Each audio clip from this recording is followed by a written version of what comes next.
I had the cool opportunity to hang out with Robyn Markland from Redline Shipping. If you don't know Robyn, he's really an icon in our industry. If you're into reptiles and you're into business, you should check out this interview. We talk about Robyn's background, but really we get into some of the history of the reptile industry and then the current business of the reptile industry as well. Stick around, check it out.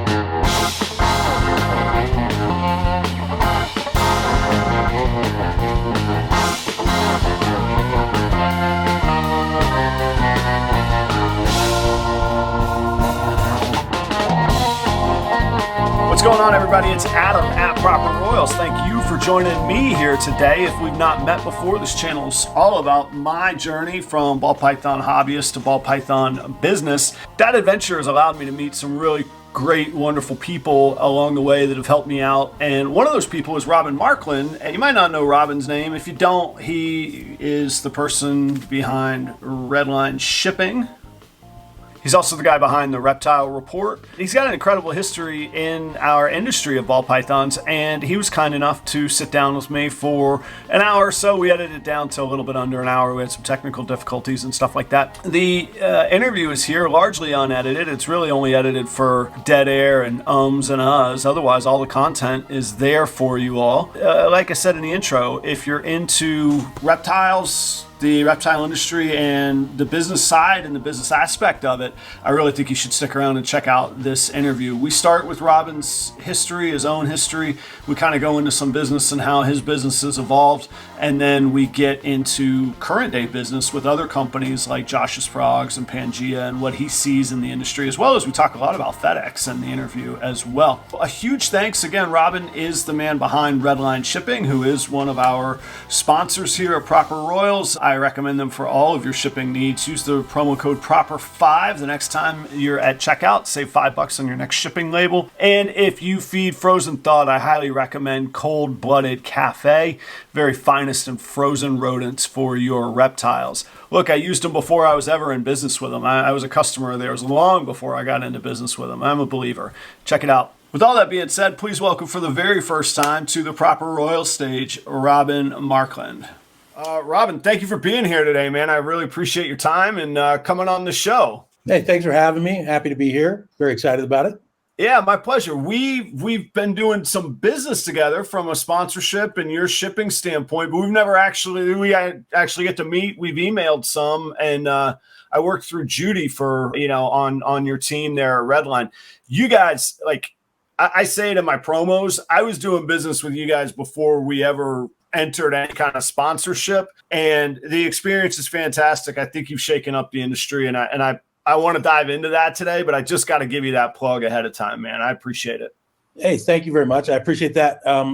Certainly trying hard to make a big splash and get a great service. And since you mentioned Judy, she's like my right hand. I've been working with her a long time. And she was very enthusiastic about you making the intro and making us connect. So I actually, believe it or not, I started with Judy over 10 years ago now.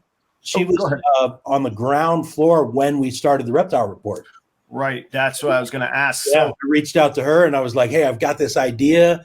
I need somebody to kind of help me kind of flesh it out and execute it. And so, yeah, we started with that project together. And then, over the years, it's just kind of evolved into different things. And when I started Redline, she was top of my list, like, let's get this together and make it work. And she was super enthusiastic. She was happy to join the team. So yeah, I couldn't be any more appreciative of having Judy on my team.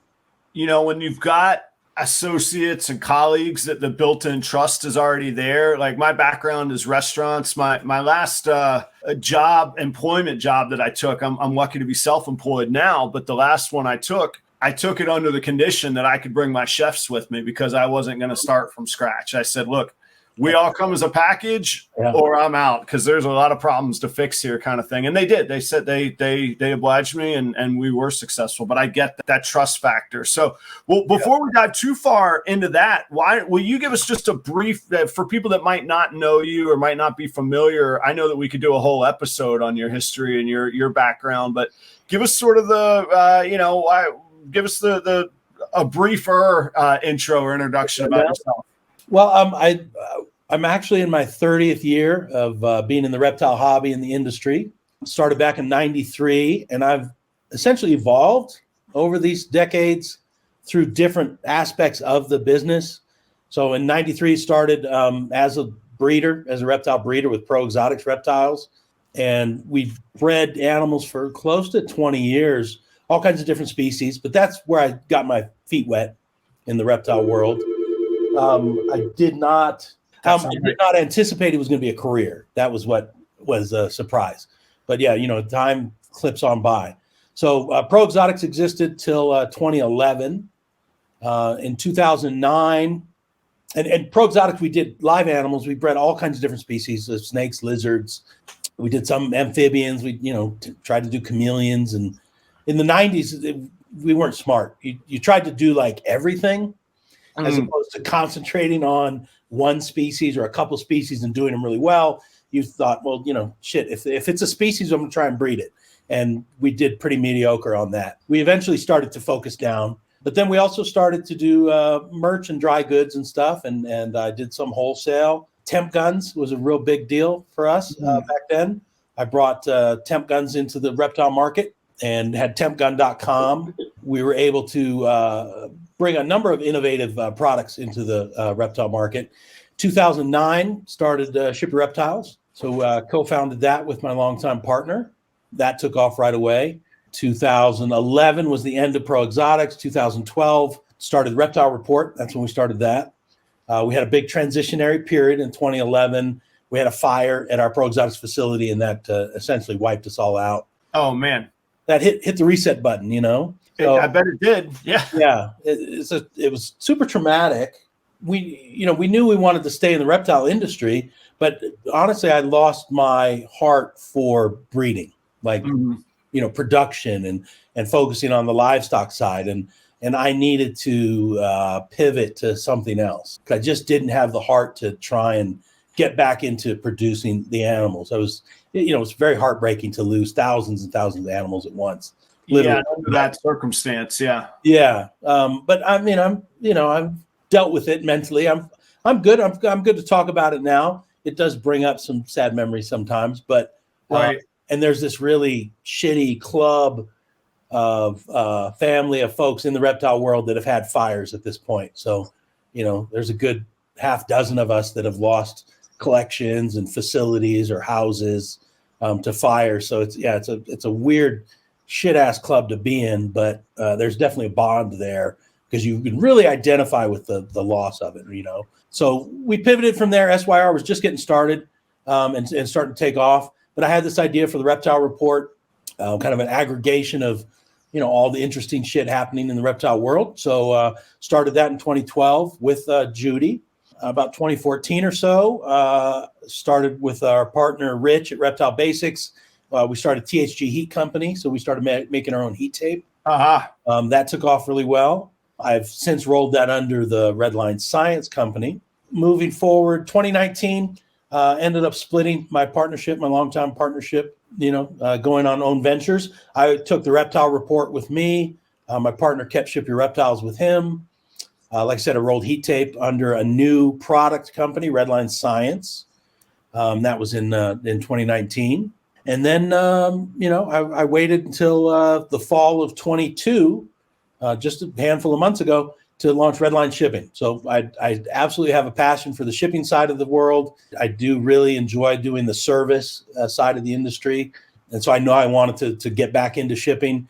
That was the right time for it. I put together a fantastic team of partners and staff. And yeah, we've hit the ground, not really running so much as sprinting full speed ahead. Yeah. It's been very, very fast. It's been super well received. I've been very humbled and excited by the support we've gotten from the community. So yeah, currently Redline Science, Redline Shipping, and Reptile Report still going strong. We recently broke 1 million followers on Facebook for Reptile. Wow. So wow.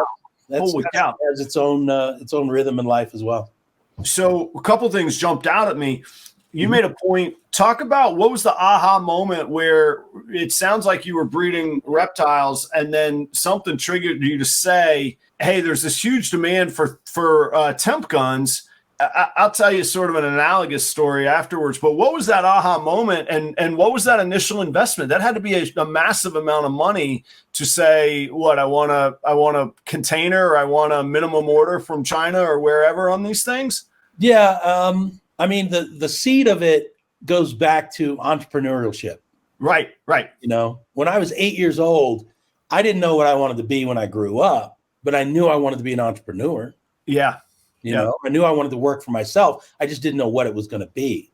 And I sure as hell didn't think it was going to be in the reptile world. I was complete when, you know, when I was 23, like I said, I just fell ass backwards into it. You know, I was delivering pizzas and working at Subway and working at the music store and doing, you know, young folk type jobs. The reptile breeding, you know, opportunity presented itself. So I didn't anticipate career type stuff, but, you know, I jumped in and it was on a partnership ownership level. So that appealed to the entrepreneurial aspect. We have such an entrepreneurial drive in our industry, you know, very hobbyist based and hobbyist driven. So that's always been a consistent thread throughout my life and experience. I knew that temp guns were out there, and this was 96, I think. So we use temp guns, you know, in animal and in breeding to check hot spots and cold spots and basket spots and all that kind of thing, incubation temps. But at the time, temp guns were $400 each. Oof. Like they were industrial. You know, you bought them as a industrial tool. Right. And so we just started doing the research on them, and we found that the technology just happened to be coincidentally timed so that the temp gun sensors, the infrared sensors, were drastically coming down in price. So I found a factory in China that was, you know, producing an inexpensive temp gun. So they had the technology for it. So yeah, we reached out. We ended up designing our own unit. That was the PE1 unit. It looks like a kind of a giant Tylenol capsule. And those are still out there in the market. So we designed that. And my goal was to bring it to the market at $25. In 1996. In 1996, yeah. Yeah. And that was, I mean, again, there were, at that point, maybe there were a couple $200 units. But to have a $25 or $30 unit was just phenomenal and just unheard of. So as like you kind of alluded to, when you kind of try and break a new product into the market, it can be a big risk and big right. Jump.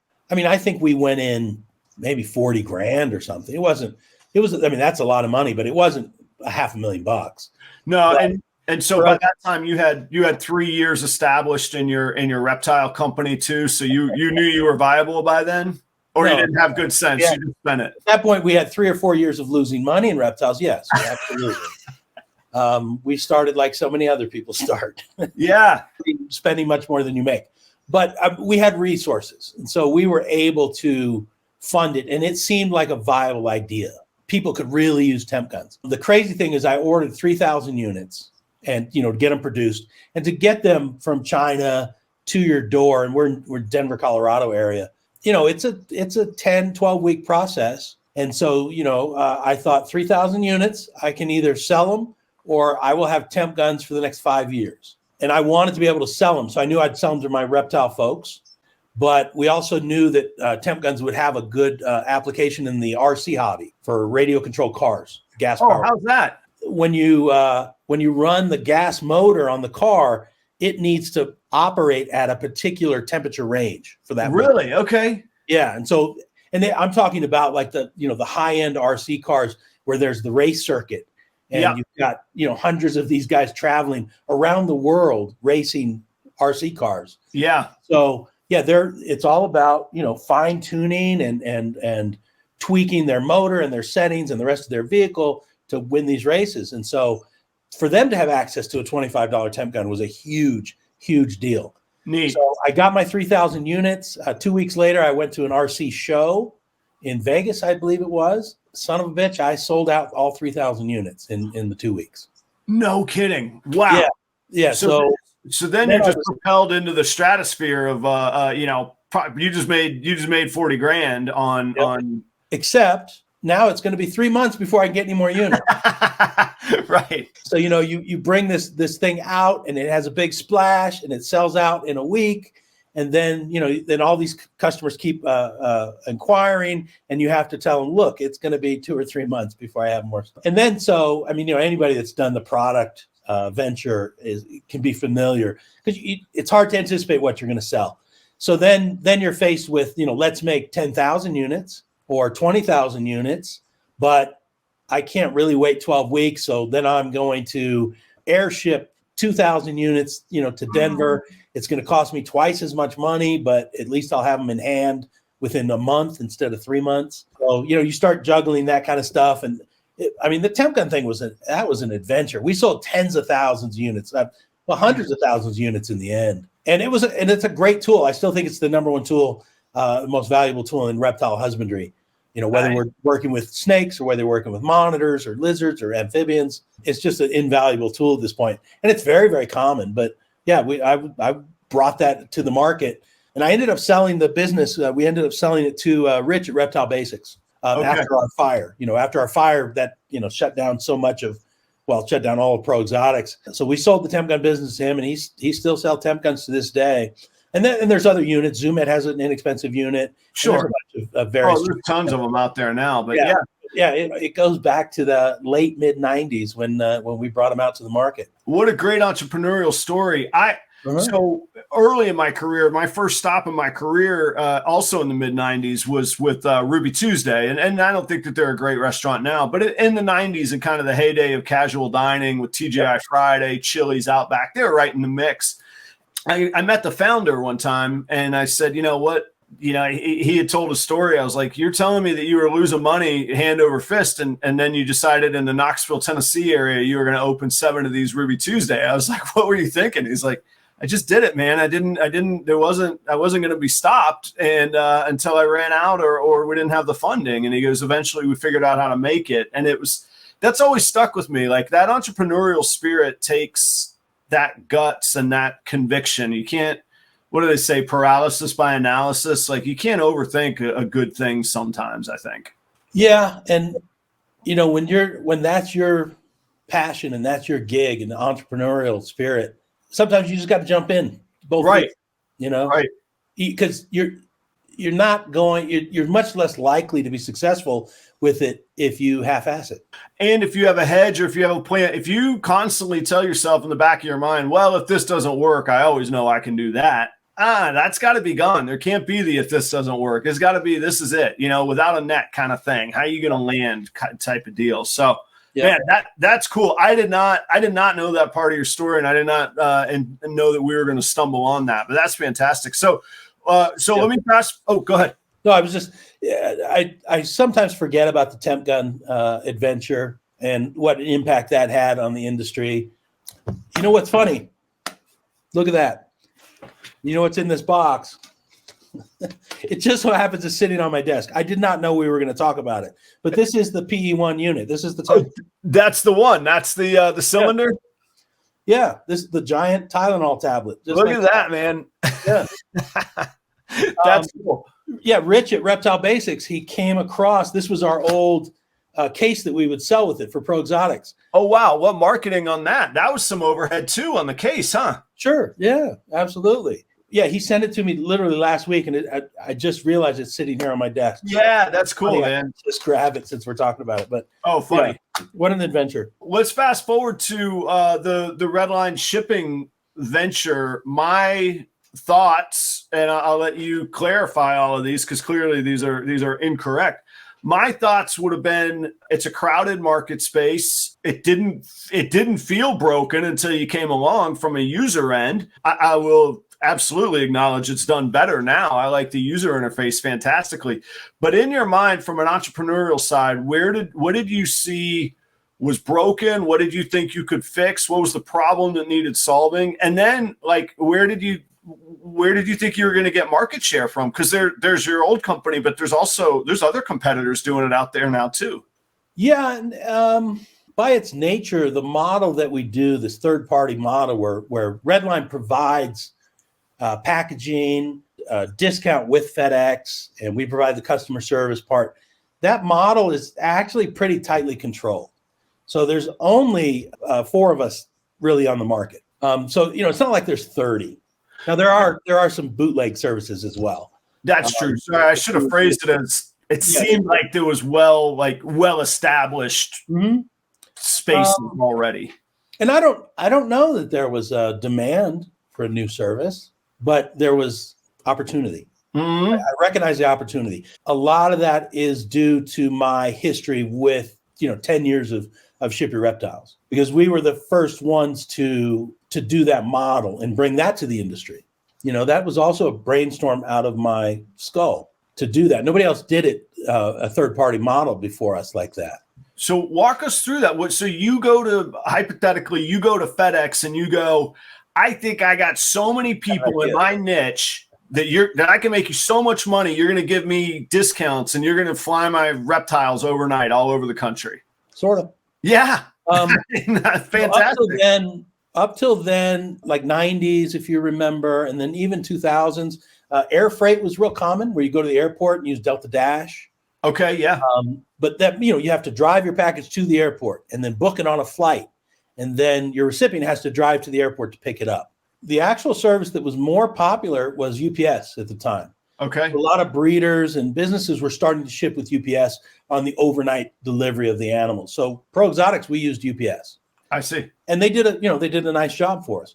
But the discount was not that strong. The discount when you get an account with FedEx or UPS, you get a discount, but you get a very modest discount based on the actual volume you're bringing to their table. And as a small breeder, or even as a big breeder in our industry, we're still small business on the grand scheme. Right. Right.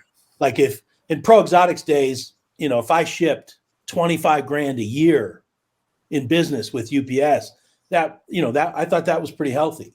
And it's funny because I can do double that in a week with Redline. So it's all relative. The original goal was I'd like to get a better discount with UPS. That would be great. How can we do that? And so the actual original seed of the idea was, hey, my good buddy Lauren at Triple L Reptile, what if we combine our volume onto the same account? And then we'll have double that. And then instead of a 25% discount, maybe we can get a 30% discount. That was the idea. And it turns out you can't do that. You can't share your discount with other parties or other companies. It's specifically prohibited. So that was rejected. We still thought like this still has validity, but just my volume with Triple L's volume is not enticing enough. And so it kind of evolved into, what if we do everybody shipping? What if we do the whole industry can ship? And so instead of $30,000 a year or $50,000 a year, God forbid, can you imagine if we did $300,000 in a year of shipping? FedEx and UPS, they couldn't turn that down, right? And it sort of happened that they couldn't. We pitched them the idea and the model that we were kind of hashing out. And again, it was with UPS because we had an account with UPS at the time. And so Ship Your Reptile started with UPS for the first year. Again, it was a brand new model. Nobody had done that style, that third-party style to everybody before. As it turns out, a year into it, UPS decided, hey, yeah, we actually don't like this.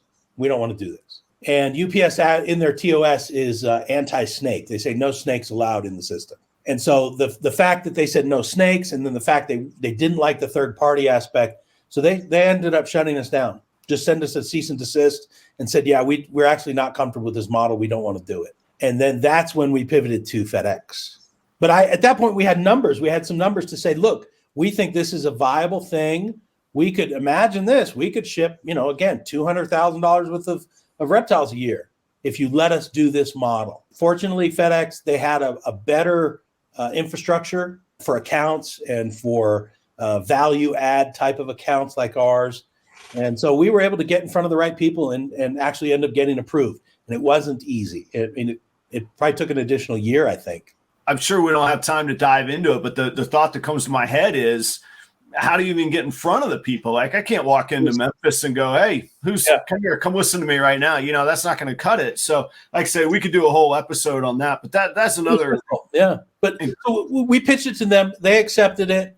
Then we started back up with FedEx. And it was full speed ahead at that point. And then, a couple of competitors came and copied the model and said, let's do that too. So that's how we ended up with more competitors in the market. Yeah. 10 years on is when I split. And then fall of last year, I was ready to launch Redline. I absolutely have a passion for shipping. I love the business. I love to be able to help people transport the animals safely. I really, really enjoy working with small breeders to help them grow their business, because without a service like Redline, where we can give you a 40% discount or better, if you just go direct to FedEx, yeah, I mean, you're literally looking at 15%, a 20% discount, and it just makes shipping unaffordable. It's just not going to be possible to run your business. So there's a ton of value in a service like Redline. And again, I really enjoy helping these small hobbyists grow their business, whether they're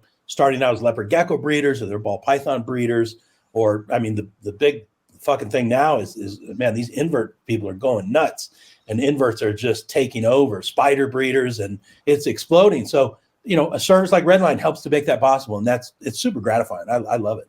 So my brief story of reptiles was, I run restaurants and I play music professionally. Depths of COVID, both things have been taken from me. I always thought I was recession proof. I could always feed somebody and I could always entertain somebody. I might be on a street corner doing it, but I could do it. Yeah. And I couldn't do it in COVID. And I was kind of coping with ball pythons, and from an entrepreneurial standpoint or a business standpoint, I start going, this doesn't make sense, man. I can't move these animals. I live in rural sticks of North Carolina at that time, and up in the mountains. I loved it. It was great, but I didn't have neighbors. I didn't have anybody around.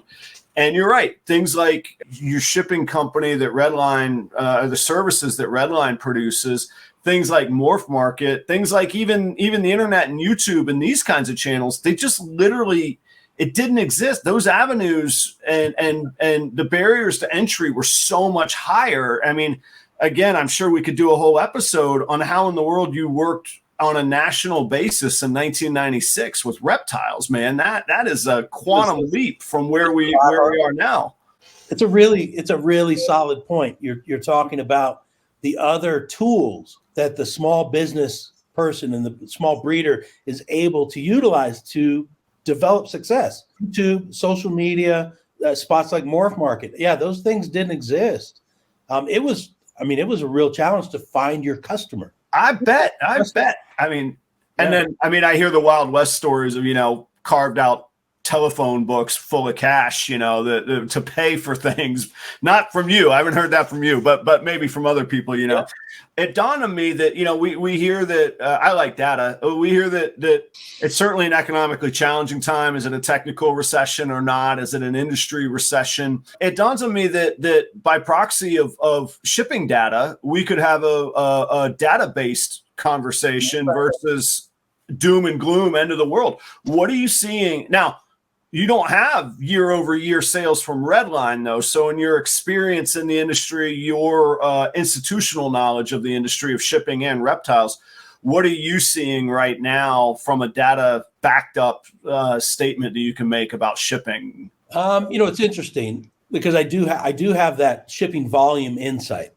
Some of my partners in Redline are very significant in their insight as well. So, Morph Market is a partner in the Redline company, and NARBC is a partner in the Redline company. So I have discussions with these guys, and I have discussions with Lauren at Triple L, and I have discussions with Rich at Reptile Basics, and we all kind of, and Matt at Pangea and Josh Frogs, we all have kind of visibility into different segments of the industry. That's right? And so it helps. And I find that, similar to what you were saying, I find that kind of stuff really interesting as well, the breakdown of it and the flow and growth of the industry. So I'm always having these discussions with these guys about where it's going and how it's going. Certainly COVID was explosive, which is in direct contrast to what you were talking about with live music and with restaurants. Thank goodness we are in the reptile world and business was booming bigger than ever. Can't imagine the struggle you would have, on the restaurant side, on the staffing side, on the music side. I feel awful for literally millions of people that were put out of work, in the hotel business and travel and everything else. Right. But fortunately for us in the reptile world, it was absolute boom times. Now it's not boom times, but I'm still very optimistic. I've had conversations where, people were growing at 60 and 70% a year during COVID, 2020, 2021. They were doubling in sales and volume. And then 2022, only growing 30% or 35%.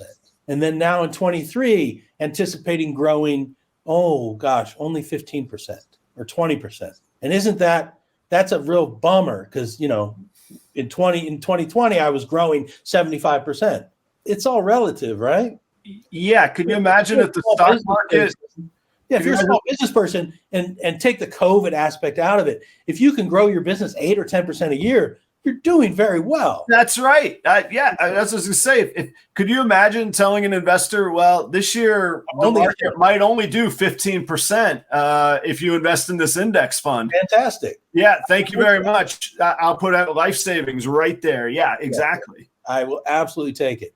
So I think it's always important to keep perspective on where we're at. If we're only growing 15 or 20%, it's not as strong as it was for that really bizarre historical window of COVID time, which we will look back on with all kinds of perspective. But 15, 20% is still very, very good. Yes. And when I talk to show promoters, whether it's Rami at Super Show or my partners Brian and Bob at NARBC, I mean, shows are sold out. The waiting list to get into the shows is still long. I talked with Drew at the Phoenix Expo today, and his waiting list is still years out in order to get a table at his show. That interest is still strong. And I've been to, and I was on a flurry of shows. It seems like 10 or 12 just in the past few months. There were some vendors that didn't do that great, you know, had mediocre or miserable sales, but there were also vendors that had fantastic shows and are selling terrifically. And like the Phoenix show, I had nothing but great reports from folks, from merchandise folks, from animal stuff, from plant folks that were there, from the invert folks that were there. So I still see strength. I understand that the economy is slowing, and I understand there's inflation issues and things like that, which is, I think, are all due to ripple effects from that COVID time. But I'm still optimistic about the future. I think 23 will still be a strong year. I was at the Super Show, Pomona Super Show, 2 weeks ago. I mean, I tried to talk up one of my invert shippers that had a booth there, and it was fruitless.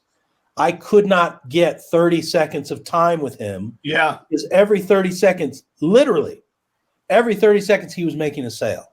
That's great. It was just hand over fist. Just spider, spider, spider, spider, spider, spider, spider, spider, spider. And caging and setup and merchandise to support. I was just blown away by it at how strong the sales were.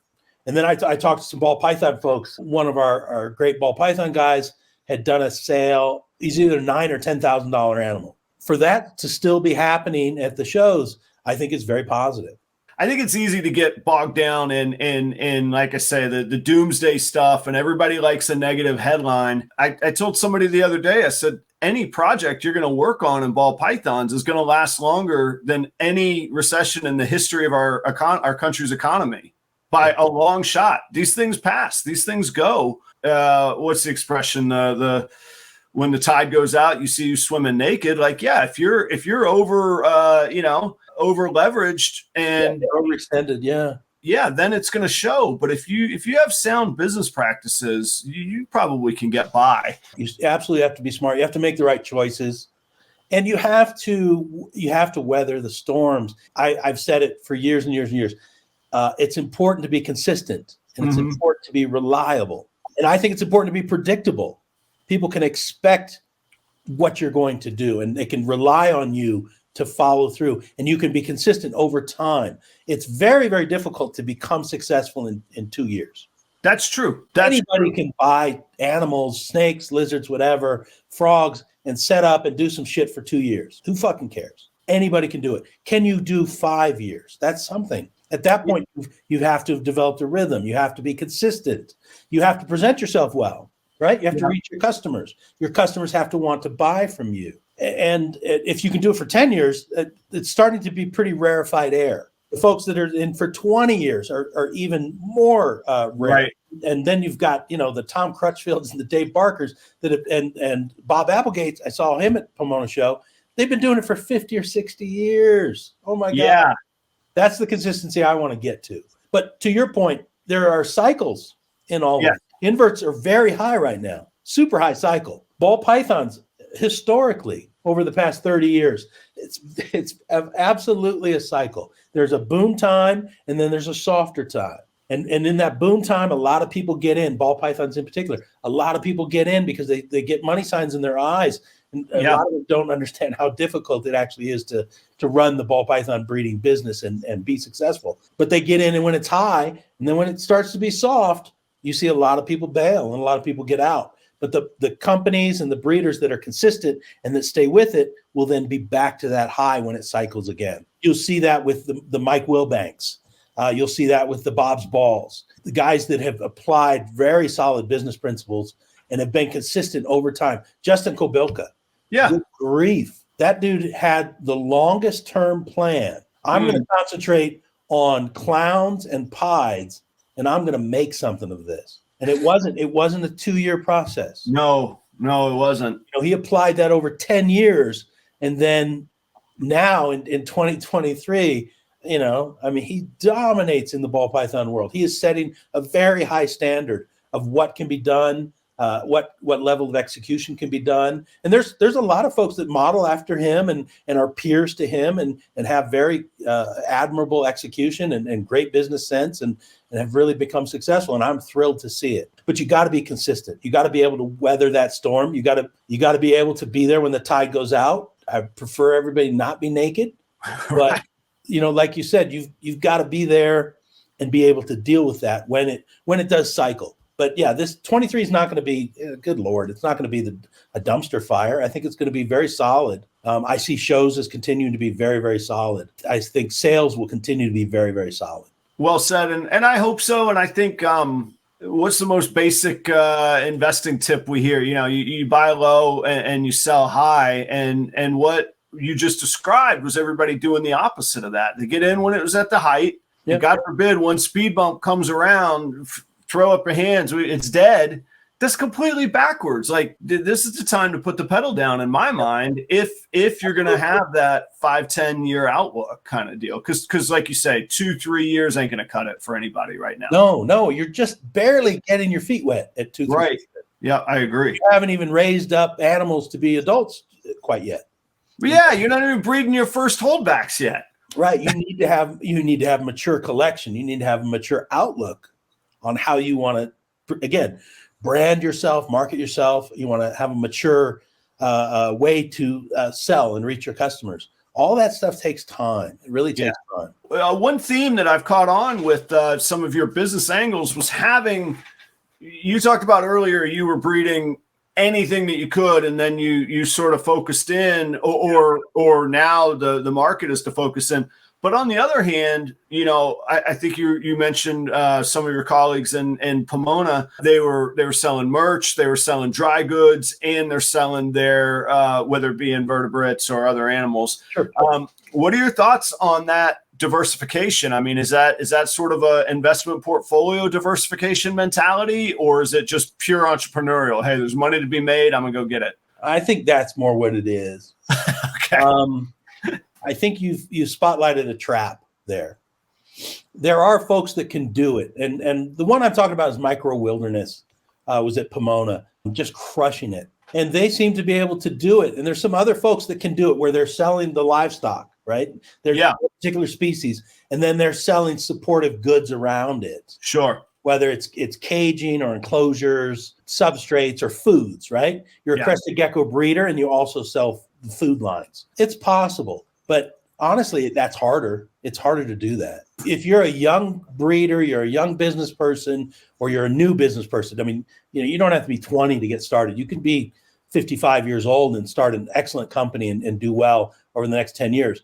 So it's not an age thing, but just an experience thing. If you're going to start it, I think you make a smart species choice, 1 or 2, and then you focus on that. Let the cage guy worry about the cages. Yeah. Let the rack guy worry about the racks. Unless if you're going to be the cage guy, then do the cage thing, right? And don't worry about breeding the crested geckos or the leopard geckos. Let the leopard gecko guy do that. Yeah. And I think that gives you best chance of success, because it's a lot harder to manage multiple threads at the same time. That's what makes it challenging. And to that analogy of, we're trying to breed literally dozens and dozens of different types of animals and species, and you're not able to do it well. You kind of do it mediocrely, but that's not going to be successful. So to be able to focus down is very important. And then as you grow, as you mature, then maybe that's a better time to add this other thing or this other angle. And again, there are folks that do it really well, but it's harder to do it that well. And if I want to give somebody a path to success, I'm going to say keep your focus really tight. I would generally agree with you, and I think also getting into the minutia of it, which I'm sure that you understand, but viewers might not or might not think about it. The more inventory you have, the more things you have to manage, whether it's live animals or dry goods. You got to have physical storage. You have to keep an eye on stuff. In the restaurants, it was something that I focused on. If we ever had more than a week and I ran fresh restaurants, so if we ever had more than a week and a half of inventory on hand, first, we're screwing up our cash flow. Secondly, we're applying our time to managing things that are different than the guest and the team members. So we were applying our focus to the wrong things. And I think that fits there. So I think those are the kind of thoughts too. I guess if there was a way to sell something that was completely passive or took very little space and had a very high profit margin, maybe it would make sense. But to do a wide range of things seems difficult to me. It is. And it takes a special talent to do it. And a couple good, really great examples of successes would be Josh at Josh Frogs, or Matt at Pangea, or Josh at BioDude. I mean, Josh was a frog breeder in his bedroom, and now he has an entire empire, and he does do all kinds of different things now. Right. He's no longer a frog breeder. Yeah. They produce frogs. They also produce lizards. They also produce geckos. They also produce some snakes.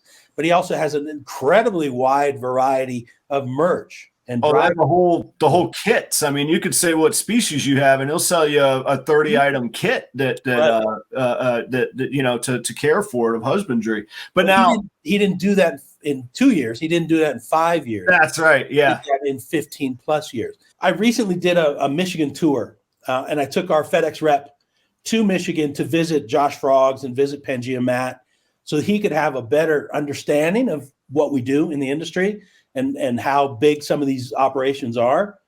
And, talking about Josh, his evolution from bedroom breeder to this big ass empire. We got to visit Josh's shipping facility. So he bought he created his own shipping facility. He actually bought out a grocery store. Wow. In small town Michigan. Just Josh's shipping facility is 33,000 square feet. Wow. And so, like, for scope of comparison, I think the typical Walmart's around 100,000 square feet. Ballpark. Yeah. So that's a monstrous facility he's got. It is. And he's got 15 packing stations. He's got 6 shipping stations. I mean, it looks like a little miniature Amazon warehouse. Right. And that's because at this point, that's where he's evolved to, and not just selling frogs, but he's selling all of the supporting merchandise and everything around that. But he was up to, at one point he was up to 120 plus employees, and he discussed it on an entrepreneurial podcast. Josh is super entrepreneurial, and I love the way his brain works, and we love to bump brains and share thoughts on these things. But entrepreneurial podcast last year, he said he was targeting $18 million for sales for the year. And blows my mind. Yeah. And I really admire it. I'm a huge Josh fan. I cheer him on. I want to see him continue to grow and be successful. But to our earlier point, that doesn't happen in 2 years. It doesn't happen in 5 years. He evolved to that place once he was able to become an expert at executing just on the frog part, and he had excellence at that level. And then he added something. Mm-hmm. So eventually he can evolve to this place where he's going to do $20 million in sales. And he's got, a 30,000 square foot shipping facility. He's an exception. He's not the rule. And so it takes a very special person to be able to exceed at that level. And I'll be 100% frank with you. I'm not that guy. I can't do Josh's job. I don't want to do Josh's job. Yeah. I don't want 100 staffers. I don't want to have to be responsible for shipping out 6,000 different SKUs of products. Yeah, that doesn't appeal to me at all. So I'll cheer him on from the sideline 100%. Well, and those are different skill sets. So absolutely. I mean, there's the soft skills of surrounding, like, there's no way that he's overseeing every bit of that. So I know just from the scope of that operation, he has surrounded himself with great managers, great trustworthy people. You have to have an excellent culture to maintain a staff of 120 people, because your labor costs of training and replacement will drive you out of business if not. So I get that just from the scope of what you're describing. And with your experience in the restaurant world, I'm sure you can 100% identify how difficult it is to find that experienced and reliable staff. It is. To fill those managerial spots, to fill those leadership spots. Holy shit, that is fucking difficult. Well, and it's, my last boots on the ground where I was the guy. I mean, we had 4 venues, 7 days a week, 12 months a year. And, you go crazy because you got to act as the owner. Yeah. But at the end of the day, there's really very little you can do by yourself. There's very, very little you can do by yourself in a restaurant. And just to be clear, I don't want that job either. Right. I would not advocate for it. I like to eat the food. I like to chase, incredible dining experiences. But yeah, holy shit, I've never envied the task of running a great restaurant or anything like that. I mean, it seems to be an enormous challenge. It was, and I loved it. I loved it until I didn't. And I know that's a cop out to say. There's a lot more to it. COVID moved that along, and I'm lucky and fortunate that I've established myself enough in the industry that I can consult for people. People pay me for my help and my insight, and that's my job now. But yeah, 27 years, I was boots on the ground. The biggest undertaking I think I ever took was I worked for the PGA Tour for 6 years, and at their flagship TPC Sawgrass, and I reopened that iconic building. And then we had our very first Players Championship, and they said, Adam, we're projecting you're gonna do $7 million in revenue this year. But in the next 7 days, you're going to do $1 million of revenue. Go ahead and put a team together, and you have 13 venues across the property, and we'll need that. We'll need that executed. This is what your job is right now, and it's like, but it's fun.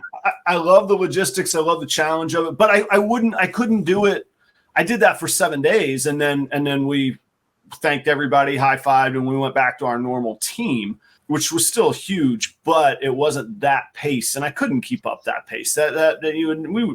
Truly, we would have needed double what we did if it were longer than 7 day week on that tournament week. But that's why it's important that you also, in all of this discussion, that you have a passion for what you do. Yeah. Right? It can't be. I mean, because you can grind, you can totally grind. You can have a passion for that. That's part of the gig.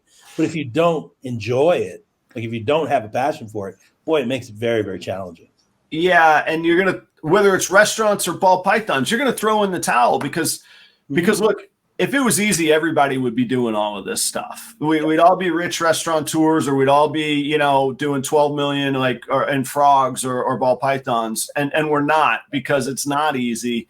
And if you don't have a passion for it, one day when your tubs are stacked up and they're all full of poo and you haven't gotten a sale, but there you are scrubbing, ball python tubs, you're going to look at yourself and go, what in the hell am I doing? And if you don't have that big vision and that passion, you're not going to have a good answer for yourself. Yeah. It's funny. And being over the years and going to shows, and that's really where we make our connections, like in-person connections. Once you've been around for the 10 years or even 20 years, you start to bond over that.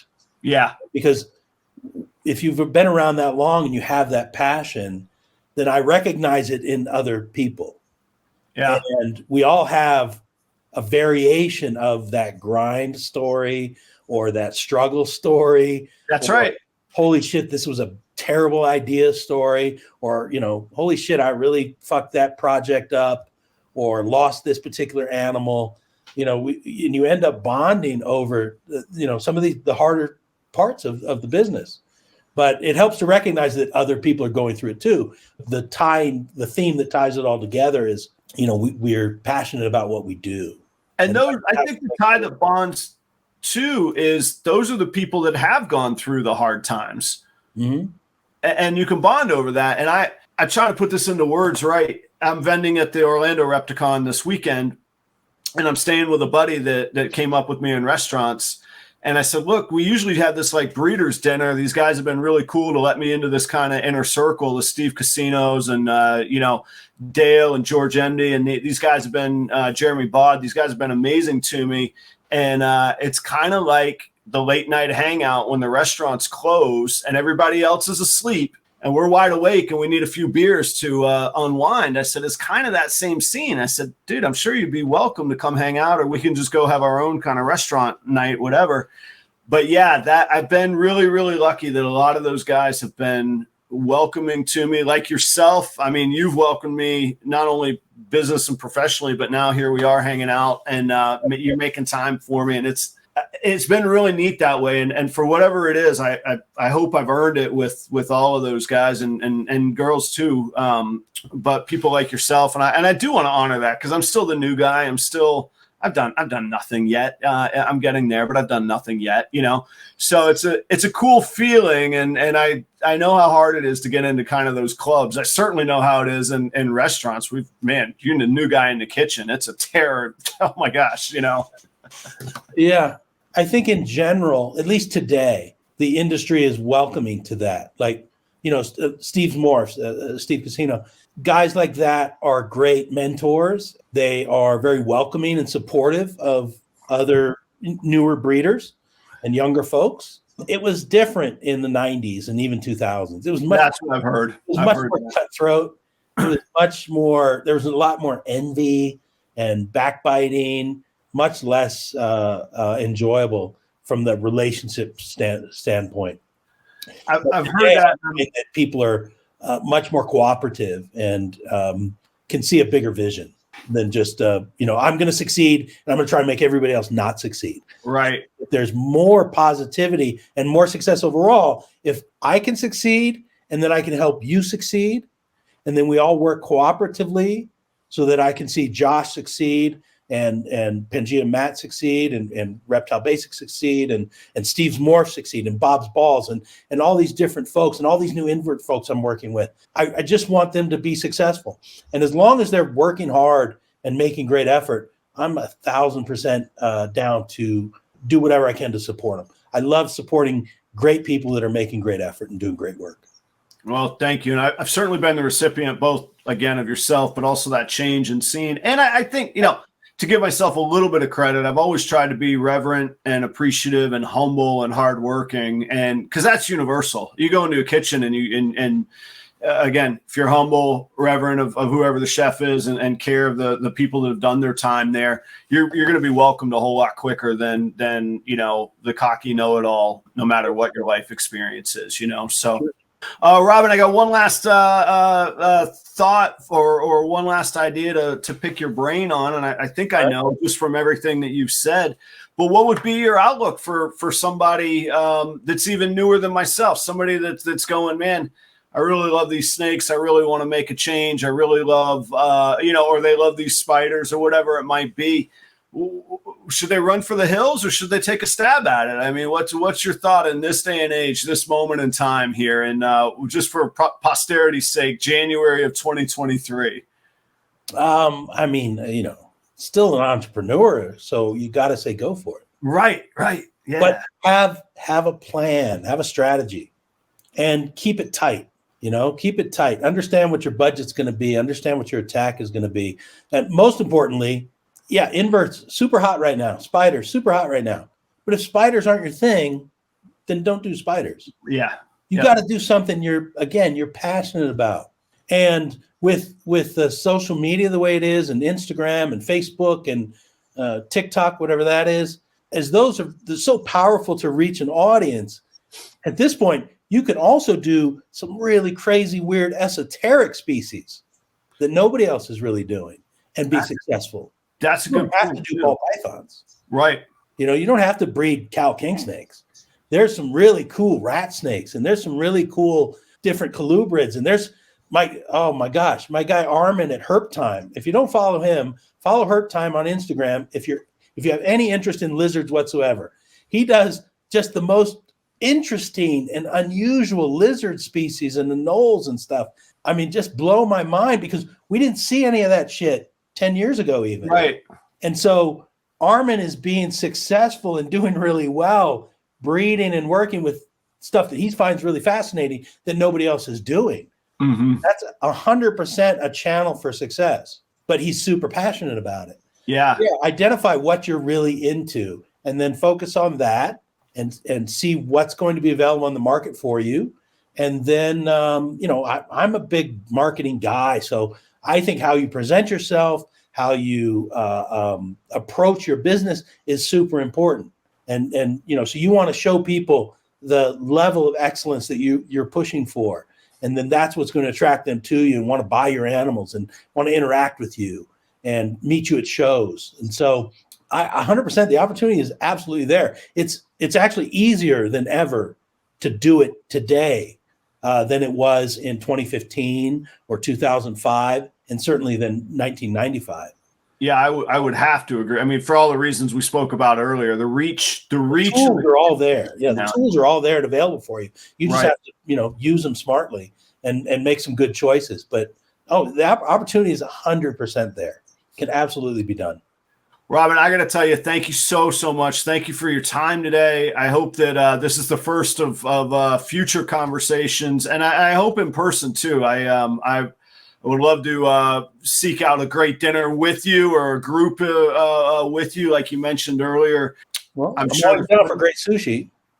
I'm sorry? I said I'm always down for great sushi. So cool. In Florida, I know where there's a handful of we got a pretty fresh supply. We can make it happen. But man, like I said earlier, you've been welcoming to me, and the people that you work with, the people that you built your company around, it just gives me even more pride to represent you and your brand and the opportunity to do so. And it's absolutely been more of that than any transactional value. We keep that private, but personally, it's a badge of honor to say people like yourself or Cold-Blooded Cafe that I get to work with as well.